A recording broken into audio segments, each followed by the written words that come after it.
Belajar filsafat itu susah nggak sih? Buku apa aja yang mesti dibaca oleh orang-orang yang mau pertama kali belajar filsafat? Buku-buku apa aja dalam bahasa Indonesia dan buku-buku apa aja dalam bahasa Inggris? Ini adalah pertanyaan-pertanyaan yang sering diajukan kepada saya, dan di dalam video ini saya akan mencoba untuk menjawabnya satu persatu. Filsafat itu ilmu yang gampang-gampang susah ya. Jadi dia di satu sisi memang membutuhkan suatu ketelatenan untuk dipelajari, tapi di sisi lain dia juga sebetulnya tidak mensyaratkan berbagai macam pengetahuan yang terlalu rumit sebetulnya. Hanya cukup logika dan akal sehat kita dan keterbukaan pikiran untuk menelisik lebih jauh. Itu yang sebetulnya dibutuhkan oleh orang yang mau belajar filsafat. Teman-teman yang belajar filsafat untuk pertama kalinya tentunya akan melihat betapa pertanyaan filsafat itu seringkali dirumuskan dalam bentuk yang cukup aneh. Misalnya, apa itu ada, apa itu kebenaran, apakah kebenaran bisa mungkin kita capai, dan seterusnya. Pertanyaan-pertanyaan yang dalam pengamatan sekilas itu sepertinya tidak perlu lagi dipertanyakan karena sudah dengan sendirinya terjawab lewat aktivitas hidup sehari-hari. Kan kita dalam kehidupan sehari-hari mengasumsikan begitu saja bahwa ada kenyataan di luar sana, bahwa kita bisa berinteraksi dengan kenyataan itu, bahwa kita bisa mengetahui duduk perkara tentang kenyataan itu, dan seterusnya. Nah, hal ini kan seperti sekilas menunjukkan bahwa sebetulnya pertanyaan-pertanyaan filosofis tadi sebetulnya sudah terjawab oleh laku hidup kita sehari-hari. Nah, justru disinilah letak keunikan filsafat itu. Filsafat itu mengajak kita untuk bertanya tentang hal-hal yang biasanya tidak lagi dipertanyakan, hal-hal sehari-hari. Dan oleh karena itu, untuk belajar filsafat kita perlu cukup punya semacam kesabaran untuk meladeni atau mengentertain pemikiran-pemikiran seperti itu ya. Jadi kita tidak semestinya, kalau kita belajar filsafat, kita tidak semestinya membuang atau mengabaikan begitu saja berbagai macam bentuk ekspresi pertanyaan atau kegelisahan yang sekilas seperti sudah bisa dijawab oleh apa yang terjadi dalam kehidupan kita sehari-hari. Dengan kata lain, yang diperlukan sebetulnya adalah ketelatenan untuk berpikir ya, ketelatenan untuk meladeni pertanyaan-pertanyaan yang sepintas lalu seperti tidak ada gunanya. Nah, disitulah sebetulnya kalau mau dibilang bakat orang yang berfilsafat itu di situ. Ada memang sebagian orang yang tidak betah bertanya tentang hal-hal yang sepertinya sudah jelas dengan sendirinya, seperti apa itu kebenaran, apa itu ada, dan apa hakikat dari segala sesuatu ini. Mereka tidak punya cukup waktu atau merasa tidak terlalu penting untuk mempertanyakan hal-hal seperti itu. Mereka cukup puas dengan jawaban yang dihadirkan oleh kenyataan sehari-hari yang kita geluti, dan oleh karena itu tidak perlu lagi kita persoalkan hal-hal itu. Nah, inilah yang membedakan orang yang punya mindset filsafat, atau katakanlah semacam bakat, walaupun bakat sebetulnya juga tidak tepat sebagai istilah, karena itu sebetulnya dimiliki oleh setiap orang, dan orang yang memang tidak, yang sama sekali memang tidak punya interest dengan hal-hal atau pertanyaan-pertanyaan seperti itu. Tapi pada hakikatnya semua orang itu bisa berfilsafat, semua orang, dan inilah membedakannya dengan ilmu-ilmu lain atau cabang-cabang seni. Misalnya di dalam cabang seni, di dalam ilmu-ilmu itu ada yang betul-betul disebut sebagai bakat, tapi dalam filsafat sepertinya tidak ada. Apa yang kita butuhkan ketika kita pertama kali belajar filsafat tentu saja adalah keterbukaan pikiran. Artinya kita harus selalu siap terbuka terhadap pemikiran yang berbeda, bahwa ada pandangan-pandangan lain tentang hidup, tentang segala macam hal yang berbeda dengan pandangan kita, dan pandangan-pandangan itu patut juga kita pertimbangkan apakah dia betul atau salah secara terbuka, seperti itu. Itu adalah syarat pertama. Yang kedua juga adalah ketelatenan ya. Kita mesti telaten untuk mempertanyakan hal-hal kecil yang sepertinya sudah diasumsikan jelas dengan sendirinya. Hal-hal yang misalnya berkaitan dengan struktur penjelasan dari suatu konsep atau konsep-konsep dasar di dalam kehidupan kita sehari-hari, misalnya kesuksesan misalnya, atau pandangan-pandangan hidup yang tidak terklarifikasi, dan seterusnya. Semua itu adalah bagian dari pandangan hidup yang perlu kita telaten untuk ulas atau kita ulik satu-satu sampai kita ketemu landasan terakhirnya. Hal ketiga yang tidak kalah pentingnya adalah ketabahan. Dalam belajar filsafat pertama kali, seringkali kita patah arang karena melihat begitu banyak hal aneh yang dipertanyakan, dan kita tidak cukup punya semacam kerelaan hati untuk membiarkan hidup kita mempelajari hal-hal itu gitu. Nah, oleh karena itu dibutuhkan ketabahan ya. Kita harus sabar memahami hal-hal kecil dulu, sampai kemudian kita bisa mendapatkan gambaran keseluruhan tentang apa yang disebut sebagai filsafat. Nah, itu adalah tiga hal yang diperlukan saya pikir dalam setiap pelajaran pertama tentang filsafat. Mengenai buku apa saja yang cocok untuk dibaca, mungkin kita bisa pilih menjadi buku bahasa Indonesia dan buku bahasa Inggris. Kita mulai dari buku bahasa Indonesia yang mudah terakses. Buku bahasa Indonesia yang saya gunakan untuk belajar filsafat Tentunya saya bermula dengan suatu pembacaan terhadap filsafat dalam konteks historis ya. Yang paling saya sukai ketika saya mempelajari sesuatu adalah belajar sejarahnya. Itu memudahkan sekali. Ada beberapa buku yang mengantarkan ke satu topik filsafat yang pendekatannya lebih tematis daripada historis. Artinya misalnya buku seperti kajian tentang epistemologi, apa saja duduk perkara yang dibahas dalam kajian epistemologi dalam bingkai filsafat. Kemudian pengantar tentang filsafat politik gitu. Jadi fokus ke satu tema atau satu topik kajian atau satu rumpun penelitian yang ada dalam filsafat. Untuk pembelajar pemula lebih tepat kalau kita mulai dengan buku-buku yang sifatnya mengantarkan ke topik-topik filsafat secara historis ya. Artinya menunjukkan sejarah pemikiran, evolusi perdebatannya seperti apa. Itu akan memberikan kita orientasi umum, orientasi medan gitu ya, tentang apa saja yang dibahas dalam filsafat dalam konteks dialog antar para filsuf gitu. Dan itu sangat membantu kalau dalam pengalaman saya. Nah, buku pertama yang bisa saya rujuk untuk konteks pendekatan yang historis dalam hal pengantar itu adalah Sejarah Filsafat Yunaninya yang ditulis oleh Cass Bertens. Ini adalah buku filsafat yang terbitannya cukup lama, kalau nggak salah tahun 78 atau 80-an gitu, yang secara cukup mendetil menguraikan perkembangan pemikiran filsafat di masa Yunani kuno, katakanlah abad ke-5 sampai dengan abad ke-3 sebelum Masehi seperti itu. Jadi era-era para filsuf awal seperti Thales dari Miletos sampai dengan Aristoteles dan seterusnya. Jadi era Yunani kuno inilah yang dikupas oleh Cass Bertens, dan itu buku terbitan Canisius yang tebalnya kalau nggak salah itu sekitar 200-an halaman ya, 200 halaman. Saya kurang tahu apakah sekarang masih ada di toko buku, mestinya ada, masih bisa dikontak ke penerbitnya. Dan yang menarik dari buku itu adalah bahwa dia menerangkannya, si Bertens ini penulisnya menerangkannya dengan cara yang sangat-sangat sederhana ya. Saya sendiri ingat waktu belajar pertama kali filsafat, membaca buku itu waktu saya masih SMA, dan saya bisa mengerti tentang apa yang ditulis oleh Bertens di buku itu. Saya membuat ringkasannya, menggarisbawahi dan seterusnya, karena saya tertarik dengan tema-tema itu ya. Itu tentu saja tidak diajarkan di sekolah, tapi ada di perpustakaan kalau nggak salah, atau saya belinya di tukang loak kalau nggak salah waktu itu, yang kemudian saya pelajari dan saya merasakan betapa asiknya filsafat, salah satunya juga dari buku itu. Buku itu tentu tidak menguraikan secara menyeluruh ya, tentu saja, karena ini adalah satu buku pengantar awal ditulis di tahun 70-an kepada publik Indonesia yang diasumsikan oleh penulisnya juga belum terlalu mendalami topik-topik filsafat barat ya. Jadi dia ditulis dengan gaya yang sangat mengalir, sangat lancar, dan juga menguraikan, selain itu dia juga menguraikan beberapa rujukan asli ya dari teks itu. Jadi ketika dia menulis tentang katakanlah Plato, Bertens ini tidak hanya mengutip para pengkaji Plato, tetapi merujuk ke teksnya sendiri. Dan itu suatu pendekatan yang sangat membantu buat kita yang mau pertama kali belajar filsafat, karena kita itu ketika pertama kali mempelajari filsafat akan lebih baik kalau kita diantar oleh teks yang sifatnya mengandung rujukan primer ya, artinya sumber-sumber teks para filsuf itu yang kemudian dikutip langsung dari teks aslinya, entah itu dalam bahasa apapun gitu, tetapi paling tidak dari teks si penulis itu, si filsuf itu. Jadi kita perlu menghindari buku-buku pengantar yang isinya hanyalah rangkuman dari rangkuman ya, rangkuman dari para komentator, para penulis tentang para filsuf. Jadi itu akan membuat pandangannya terdistorsi dua kali kalau kita langsung dihadirkan dengan suatu pengantar yang menghadirkan teks asli misalnya dalam terjemahan Inggris atau dalam terjemahan Indonesia seperti itu, maka kita akan sangat terbantu untuk bisa mengenali seperti apa sih rasanya tekstur pemikiran dari seorang filsuf gitu. Karena begitu teksnya kita lihat, kita jadi tahu sebetulnya apa yang kita hadapi itu gambaran pemikiran seperti apa. Dan di dalam bukunya Bertens, Sejarah Filsafat Yunani, rasanya banyak sekali kutipan-kutipan seperti itu yang dirujuk langsung dari teks aslinya. Kalau kita mau melihat alternatif lain dari buku Bertens tentang sejarah filsafat Yunani kuno, kita bisa juga merujuk ke bukunya Muhammad Hatta. Dia pada waktu pengasingan di Banda kalau nggak salah, dia menulis buku Sejarah Filsafat Greek. Jadi suatu uraian filsafat, pengantar filsafat Yunani yang ditulis pada masa sebelum Indonesia merdeka.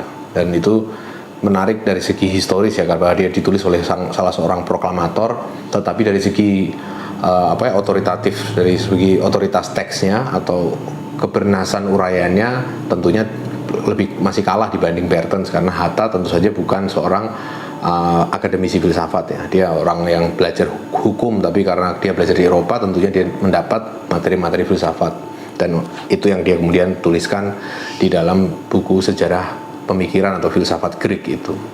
Kalau kita beralih ke periode selanjutnya, yaitu periode abad pertengahan, katakanlah sekitar abad ke-4 sampai dengan abad ke-13, 14 Masehi, maka kita di situ menjumpai satu lakuna dalam sejarah, dalam tulisan filsafat, pengantar filsafat di Indonesia. Lakuna dalam arti sesuatu yang kosong ya, tidak ada apa-apa di sana, karena jarang sekali ada teks yang mengulas pemikiran para filsuf abad pertengahan ini dalam konteks Barat ya. Kalau dalam tradisi Islam rasanya ada filsafat-filsafat Islam abad pertengahan yang klasik itu tentunya ada, tapi karena saya tidak mendalami itu, maka saya tidak bisa menguraikan atau memberikan contoh-contohnya di sini. Begitu kita masuk ke periode modern, yang dimaksud modern tentu saja adalah awal mulanya dari Descartes atau katakanlah mundur sedikit Renaissance sampai dengan ya Nietzsche lah ya, peralihan abad ke-20, itu disebut dalam filsafat sebagai filsafat modern. Buku yang menguraikan pemikiran filsafat modern di rentang periode itu salah satunya adalah buku dari Simon Petrus Lili Cahyadi, dosen saya di STF Bidakara. Judulnya adalah Petualangan Intelektual, diterbitkan juga oleh Canisius. Itu buku yang menarik, ya maksudnya cukup rinci. Itu adalah diktat yang dipakai untuk kuliah filsafat modern di Sekolah Tinggi Filsafat Bidakara dan di S1 gitu. Dan itu cukup rinci karena dan menariknya juga Simon Petrus Lili Cahyadi ini meneliti pemikiran filsafat modern itu dari teks-teks aslinya ya.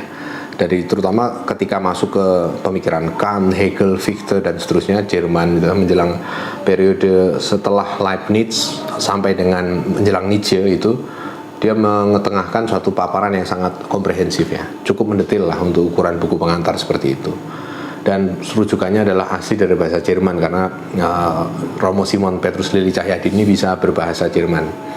Saya membaca buku Petualangan Intelektual ini sejak SMA ya, dalam bentuk bukan buku, waktu itu belum diterbitkan, tetapi masih dalam bentuk modul kuliah gitu. Jadi fotokopian A4 di clipping dengan kertas buffalo di lakban gitu ya, di jilid lakban gitu.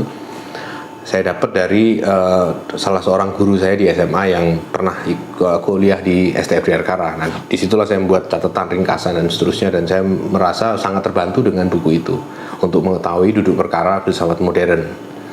Buku lain yang membahas periode yang sama dalam konteks pengantar filsafat di Indonesia adalah bukunya Francisco Budi Hardiman. Itu judulnya adalah Filsafat Modern kalau saya tidak keliru, diterbitkan oleh Gramedia. Covernya dulu ketika cetakan pertama itu warnanya hijau ya. Nah, teman-teman bisa cari itu buku. Rasanya juga sampai sekarang masih dicetak ulang terus ya, karena pemikiran Pak Franky atau Francisco Budi Hardiman ini juga mendetail. Dia menguraikan bukan hanya sejarah filsafat, tapi sejarah pemikiran di sekitar itu, sejarah kebudayaan katakanlah seperti itu. Jadi cukup kaya sebagai sebuah teks. Uraian pengantar filsafat dalam konteks historis yang memberikan konteks budaya dari perkembangan suatu pemikiran filosofis itu sangat penting ya untuk orang yang belajar pertama kali filsafat, karena ketika kita mau mempelajari filsafat modern, sebetulnya kita itu juga wajib mempelajari sejarah kebudayaan yang melingkupi filsafat modern itu, yaitu sejarah kebudayaan Barat. Dalam arti itu kita juga misalnya belajar tentang keruntuhan monarki, munculnya pemikiran-pemikiran tentang demokrasi dan seterusnya dalam konteks sejarah pemikiran itu tadi. Belajar tentang konteks filsafat ini sangat penting karena filsafat itu tidak muncul dari ruang hampa ya, dia hadir di dalam suatu dari bagian dari rangkaian perdebatan panjang dalam sejarah pemikiran gitu, dan itu berkaitan juga dengan politik, dengan seni, sastra dan seterusnya, kebudayaan secara umum. Dan teks dari Pak Francisco Budi Hardiman ini menguraikan hal itu dengan cukup mendetail. Kalau kita beralih ke era kontemporer, artinya abad ke-20, mulai dari tahun 1900 sampai dengan menjelang 2000-an seperti itu katakanlah. Nah, teks yang menarik untuk periode itu sebagai pengantar adalah saya kembali ke Bertens lagi. Jadi ada dua buku sebetulnya dari Kees Bertens itu. Yang pertama adalah Sejarah Filsafat Kontemporer Inggris-Jerman. Yang kedua adalah Sejarah Filsafat Kontemporer Prancis. Keduanya diterbitkan oleh Gramedia dan sangat menarik isinya. Keduanya sebagai teks itu cukup tebal ya. Kalau nggak salah itu hampir 400 halaman satu bukunya. Jadi 350, 370 kalau saya nggak keliru. Dan itu terbitannya sebetulnya tahun 90-an, tetapi dia dicetak ulang dalam edisi yang berbeda ya. Mungkin sepertinya direvisi, ditambah gitu. Di tahun 2000-an ke belakang sini, 2010-an ke sinilah. Dan itu cukup menarik ya sebagai teks, karena kalau kita ngelihat karakter dari uraian Kees Bertens ini adalah penulis ini bisa menguraikan konteks dari pemikiran-pemikiran para filsuf kontemporer itu, tapi juga yang sifatnya penelitian kearsipan. Jadi artinya si Caspertus ini menelisik arsip-arsip surat menyurat para filsuf, itu dihadirkan juga di dalam teks itu, dan kemudian biografi sebagai pemikir itu juga diketengahkan dengan cukup clear ya. Jadi menarik sebagai sebuah teks karena dia bisa menghadirkan semua itu dalam panjang jumlah halaman yang tidak terlalu tebal ya, dengan mempertimbangkan tadi keluasan atau keruwetan dari filsafat abad ke-20 sendiri itu. Di buku pertamanya, di sejarah filsafat kontemporer Inggris-Prancis, itu di sana diuraikan pemikiran dari mulai para filsuf Inggris awal dan juga para filsuf Jerman awal, seperti peralihan bahkan menjelang peralihan abad 19 ke 20 ya. Itu diawali di situ sebagai untuk memberikan konteks, kemudian diuraikan sejarahnya dalam konteks filsafat analitik. Filsafat Inggris itu berhenti dengan periode para filsuf bahasa sehari-hari tahun 50-an itu, Austin dan seterusnya. Kemudian kalau dari segi filsafat Jerman itu diuraikan misalnya tokoh-tokoh seperti Martin Heidegger dan seterusnya, bahkan juga pemikir-pemikir yang kita sekarang sudah nggak lagi kenal namanya ya. Banyak sekali di situ cukup diberikan tempat oleh Caspertens ini. Untuk buku yang kedua, yaitu Sejarah Filsafat Kontemporer Prancis, itu diuraikan di sana dalam satu rentang waktu yang cukup panjang ya, mulai dari awal abad ke-20, pemikir seperti Henri Bergson, Pierre Teilhard de Chardin, berbagai macam pemikir Prancis di awal abad ke-20 itu, sampai dengan para pemikir post-strukturalis ya, Posmo, Derrida, Foucault dan seterusnya. Itu semuanya dibahas dengan cukup mendetail, dan kadang di beberapa babnya itu dibahas per buku ya. Jadi katakanlah pemikir seperti Foucault atau pemikir seperti siapa itu dibahas buku, masing-masing bukunya itu berisi apa. Jadi juga mengandung semacam ringkasan bacaan ya, ringkasan teks-teks kunci filsafat, dan itu sangat membantu kalau orang mau pertama kali belajar filsafat. Apa yang belum ada dalam uraian Bertens di dalam kedua bukunya untuk filsafat kontemporer itu tentu saja adalah perkembangan filsafat setelah tahun atau dekade 80-an ya, masuk ke era 90-an sampai 2000-an awal. Pemikir seperti Zizek, Badiou gitu tidak diuraikan di dalam buku itu. Dan banyak perkembangan pemikiran dalam tradisi filsafat analitik juga tidak dihadirkan di dalam dua jilid buku Bertens untuk filsafat kontemporer itu. Ya, jadi ada 5 buku itu yang saya rekomendasikan untuk orang yang belajar pertama kali filsafat. Saya usulkan untuk memulai dari buku-buku yang memberikan uraian sejarah pemikiran filsafat, jadi kelihatan kronologi dan debatnya. Pertama adalah Sejarah Filsafat Yunaninya Bertens, yang kedua adalah petualangan intelektualnya Simon Lili Cahyadi atau filsafat modernnya Francisco Budiardiman. Yang keempat itu adalah buku filsafat kontemporer Prancis dan filsafat kontemporer Inggris Jerman. Jadi ada 5 itu yang kemudian menjadi dasar bagi kita untuk belajar filsafat. Dan saya sendiri pertama kali belajar filsafat itu menggunakan 5-5-nya itu yang saya pelajari sebelum kemudian saya masuk ke sekolah tinggi filsafat untuk kuliah filsafat secara formal seperti itu. Untuk teman-teman yang masih penasaran lagi dengan bacaan-bacaan filsafat pengantar yang sifatnya elementer seperti itu dan mau merambah ke literatur berbahasa Inggris, saya usulkan mungkin buku pertama yang cocok untuk belajar sejarah filsafat secara umum, overview seperti itu, tentunya adalah bukunya Bertrand Russell, History of Western Philosophy. Tebalnya kalau nggak salah 1000 halaman ya. Sudah diterbitkan, sudah diterjemahkan di dalam bahasa Indonesia juga kalau nggak salah oleh penerbit Jogja di tahun bahkan era-era reformasi kalau nggak salah. Dan itu adalah satu buku uraian historis tentang sejarah, tentang perkembangan filsafat yang cukup komprehensif karena mulai dari era Yunani sampai dengan awal abad ke-20 ya, di dalam buku itu. Russell sendiri menulis buku itu kan memang di paruh pertama abad ke-20, jadi dia praktis tidak mengerti perkembangan filsafat sesudah itu. Filsafat tahun 50-an sampai dengan sekarang itu dia sama sekali tidak membahas. Buku ini menarik karena juga menampilkan kepribadian Russell ya, dalam arti dia menunjukkan keberpihakannya terhadap jenis filsafat tertentu. Misalnya dia sering ngeledek atau ngecengin orang-orang kayak Hegel. Jadi banyak ceng-cengan di dalam buku itu ya. Kalau kita mengetahui siapa itu Russell dalam filsafat kontemporer, bahwa dia mendirikan filsafat analitik yang mengkritik tradisi Hegelian dan seterusnya dari pemikiran kontinental, maka kita bisa mengapresiasi lucu-lucunya itu di mana gitu. Jadi dalam teks itu sering dia selipkan semacam satir-satir tentang Hegel, tentang pemikir-pemikir yang sejenis itulah ya. Dia cenderung lebih cocok, lebih dekat, lebih menganggap bagus atau penting itu pemikiran orang-orang yang seperti para empirisis, orang-orang Inggris rata-rata Hume dan seterusnya, dan juga sampai dengan periode dia sendiri ya, periode kelahiran filsafat analitik. Tapi sebagai suatu teks pengantar ya bolehlah itu dia bisa dibaca sebagai rujukan awal seperti itu. Ada juga dalam hal rujukan dalam bahasa Inggris untuk pengantar sejarah filsafat, tentu saja kita perlu menyebut Frederick Coplestone, itu menulis buku sejarah pemikiran sejarah filsafat yang berjilid-jilid, saya lupa berapa jilid, kalau 8 atau 9 jilid seperti itu, mulai dari era Yunani sampai dengan era kontemporer ya. Dan dia tradisinya berbeda dari Russell, dia cenderung lebih ke tradisi kontinental ya.